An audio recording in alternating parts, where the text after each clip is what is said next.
আজকে কোচিং থেকে বাড়ি ফেরার সময় দেখি রাস্তার স্ট্রিট লাইটগুলো বন্ধ হয়ে আছে।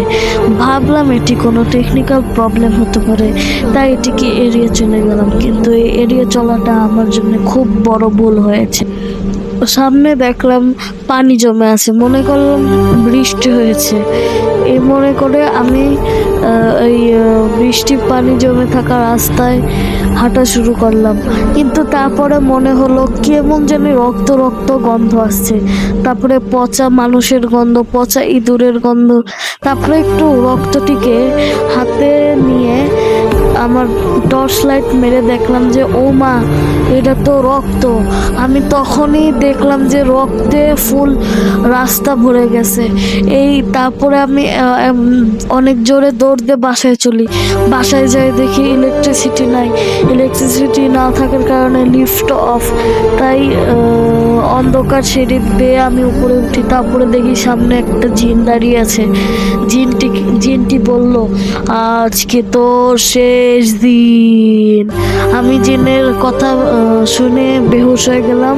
তারপরে 2 ঘন্টা পর উঠে দেখি যে এখনো সেম অবস্থা। তারপরে উপরে যেয়ে দেখি যে দরজা খোলা, সব বাসার দরজা খোলা।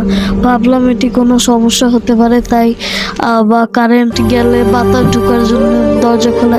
ভিতরে যেয়ে দেখি লাশকে চিকুচি করে কাটা হচ্ছে। আমি ভয়ে চিৎকার দিয়ে উঠি। সে রাক্ষসটা আমার দিকে তাকায়, বলে, বাছা, তুই অনেক তাড়াতাড়ি এসেছিস। আমার এখনো একে কাটা হয়নি, ওকে কেটে নেই, তারপরে তোর ব্যবস্থা করছি। এই কথা শুনে আমি দৌড় দিয়ে অ্যাপার্টমেন্ট থেকে বাইরে যে পুলিশ কল করি।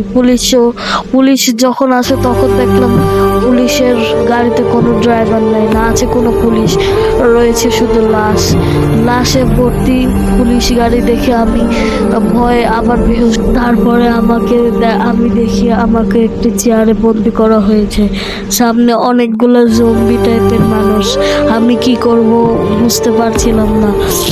তারপরে নিজের সব শক্তি খাটিয়ে চেয়ার থেকে নিজের হাতকে উদ্ধার করতে সক্ষম হই। তারপরে আমার পা হাত সব ফুলে আমি উঠে দেখি যে ওরা আমার দিকে আসছে শব্দ শুনে।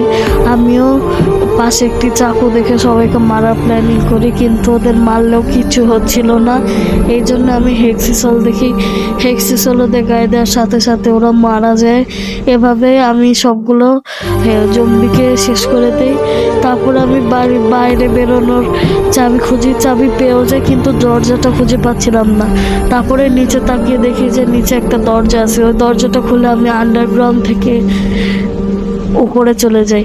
এরপরে আমি যখন বাসায় যেতে যাই তখন দেখি যে একটি অচেনা রাস্তা, কোনো মানুষ নাই, না আছে কোনো বিল্ডিং, না আছে কোনো গাড়ি, সব কিছু একেবারে ফাঁকা। মনে হচ্ছে এটি ঢাকা শহর না, একটি খোলা ক্রিকেট মাঠ। কিন্তু সামনে কবিরাজ বাবাকে দেখে আমার একটু সাহস হলো, তাই তার কাছে যে আমি বললাম, রে বাবা, দেখুন তো এখানে কি হয়েছে। তারপরে সে বলল যে, তোকে তো বড় জিনে ধরেছে রে বাছা। আমি তো ভয় তার কথা শুনে কান্না করা শুরু করে দিই। তারপরে বললাম যে, বাবা, আমার বাসাটা খুঁজে দিতে পারবেন? বলে, তোর বাসা এখান থেকে ট্রেন দিয়ে গেলেও তুই খুঁজে পাবি না, হা হা হা।